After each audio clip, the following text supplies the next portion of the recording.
Fala pessoal, professor Matheus aqui para mais uma aula. Hoje nós vamos estar falando de história contemporânea, ou seja, a frente B, a aula 11. Nós vamos falando sobre imperialismo. Na última aula a gente falou sobre imperialismo, nós falamos ali sobre a invasão das nações, das potências industriais no continente asiático, tá certo? Hoje nós vamos continuar, né? Lembrando que nas últimas aulas a gente estabeleceu ali o processo de revolução industrial, a grande industrialização das potências europeias, né?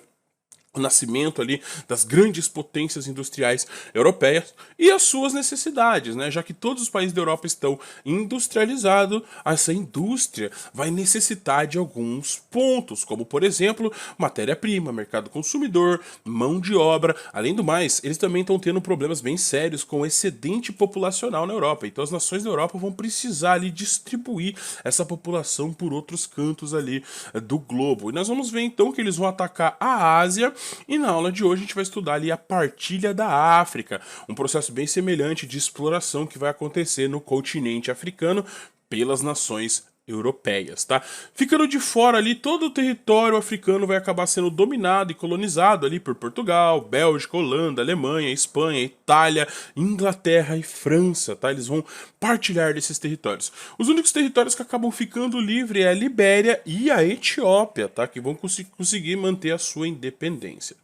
Um ponto importante aqui é, professor, como é que as nações europeias dominaram tão facilmente os territórios africanos? Houve alguma defesa, houve algum tipo de contestação a essa dominação por parte dos africanos? Sim. Houve sim, só que claro a gente tem que colocar em comparação o avanço tecnológico. No século XIX nós vamos ver que a Europa ela está ultra desenvolvida já na questão bélica, né? Nós vamos ver aviões, metralhadoras, tá certo? Armas automáticas, embarcações de guerra muito avançadas. Enquanto isso, os povos africanos eles ainda estavam lutando de forma primitiva, né? Com espadas, arcos, lanças. E é claro que isso não vai ser ali compatível com o avanço tecnológico europeu, e é óbvio que esses povos acabam sucumbindo a essa tecnologia. Tirando isso, nós temos também a tecnologia de comunicação, os telefones, os telégrafos, as embarcações, as ferrovias. Então, a medicina também vai estar desenvolvendo, combatendo as doenças, como por exemplo malária, que era o grande medo do europeu na África. Então, nós vamos ver que essa tecnologia vai facilitar que haja a dominação europeia, dessas potências europeias, sobre o território africano. E aí nós vamos ver um grande contraponto, porque de 1871 até 1914, a Europa está vivendo um momento muito bom de prosperidade, avanço tecnológico, avanço da ciência, tudo isso trazido pela indústria, pelo capitalismo financeiro, monopolista, que a gente falou na última aula.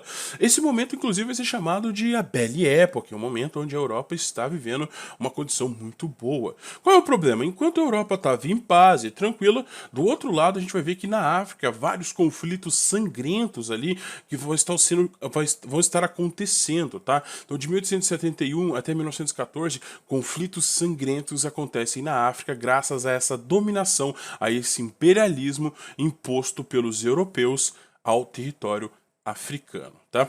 Partindo aqui, nós temos um pequeno mapa ali com as nações europeias e as possessões, as suas regiões. Então, vamos começar falando aqui, por exemplo, da França. A França que antes de todo esse processo já tinha dominado a Argélia no ano de 1830, antes mesmo de toda a partilha da África, e ela vai continuar ali no norte da África, né? Ela vai acabar dominando toda essa região do norte da África, em especial nações ali com a predominância ali do islamismo, né? Nós vamos ver lá Tunísia, Marrocos, Senegal, nós vamos ver Guiné, a Costa do Marfim, até Madagascar, a ilha que fica mais na região sul ali da África. Tirando isso, nós vamos ver a Bélgica, o caso interessante da Bélgica e o rei da Bélgica, Leopoldo II, que vai acabar dominando a região central ali da África, que é o Congo. Vai ser uma história triste de exploração, dominação, escravização e também a retirada de recursos naturais, como o ouro, o marfim. O rei Leopoldo, ele pessoalmente vai dominar essa região. E aí nós temos alguns casos bem interessantes interessantes, como por exemplo o da Itália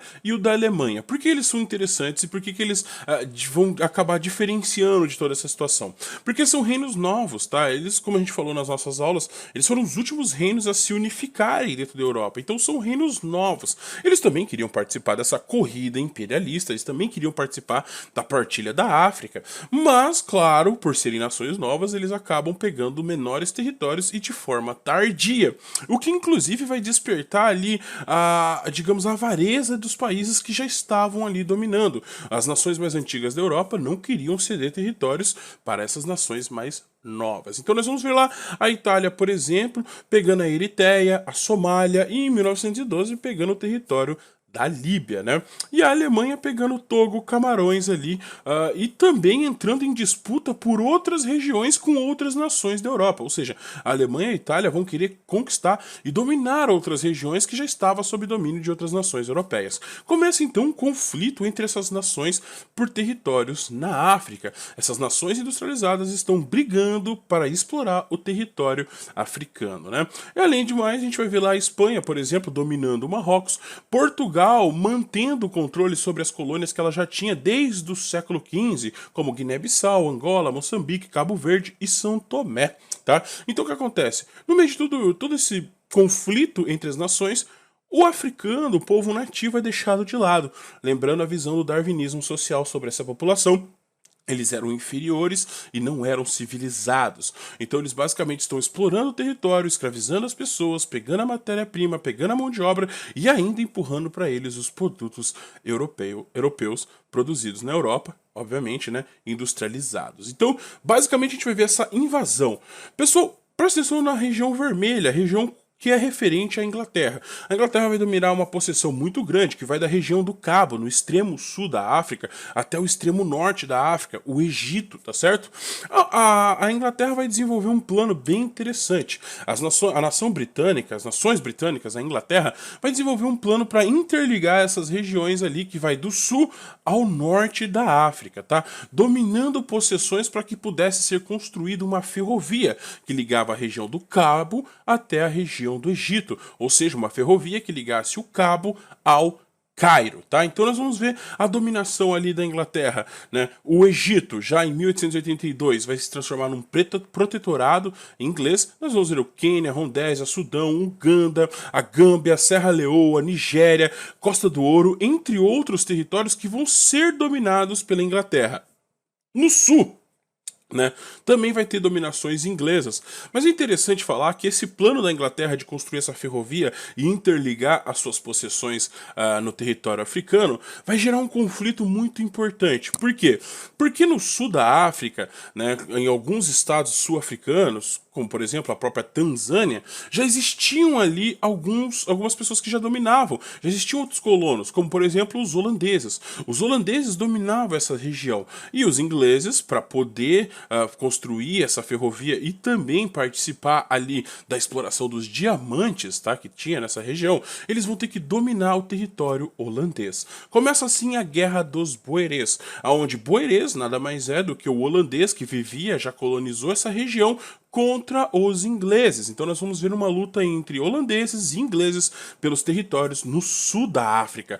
Essa é a famosa Guerra dos Boerês, que vai durar de 1899 até 1902, tá certo? No final vai ter a vitória, sim, dos ingleses sobre esse território. A Inglaterra vai acabar vencendo os boerês, unificando esse território do sul da África, criando ali no ano de 1908 o território ali, a formação da União Sul-Africana. Né? A Inglaterra vai criar a União Sul-Africana, unindo ali os territórios de Orange, Transvaal, Cabo e Natal, que eram territórios ali que eram dominados inclusive por holandeses, tá certo? E assim é criado a União Sul-Africana, que vai ser governada pela coroa inglesa, sim, a coroa da Inglaterra vai comandar esse território do sul da África, e também por um parlamento formado ali dentro dessa região. Então, dentro da União do Sul da África vai ter um parlamento e o controle da coroa. É interessante falar que os holandeses, os boerês, eles vão lutar bravamente, digamos assim, por esse território.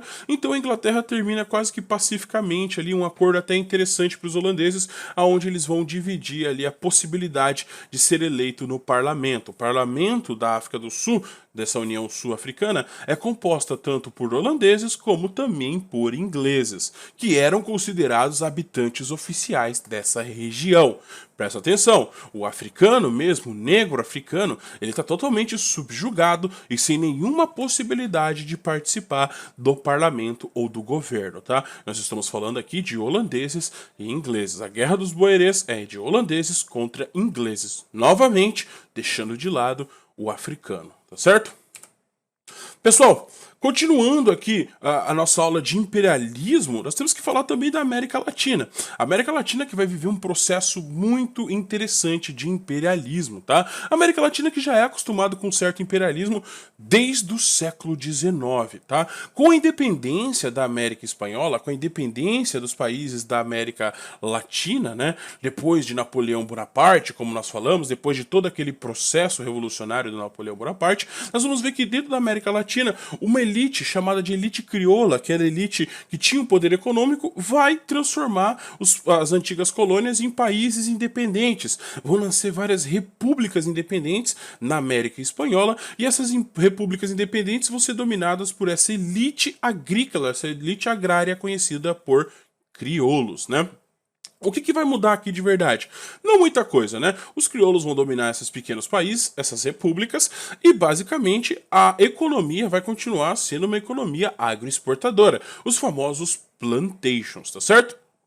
E esses plantations, esses pequenos países independentes que vão nascer aqui na América Latina, todos eles vão ser subjugados a potências europeias desde o século XIX. Um exemplo que a gente pode utilizar aqui é a própria Inglaterra. A Inglaterra que vai dominar economicamente quase todos os países da América Latina.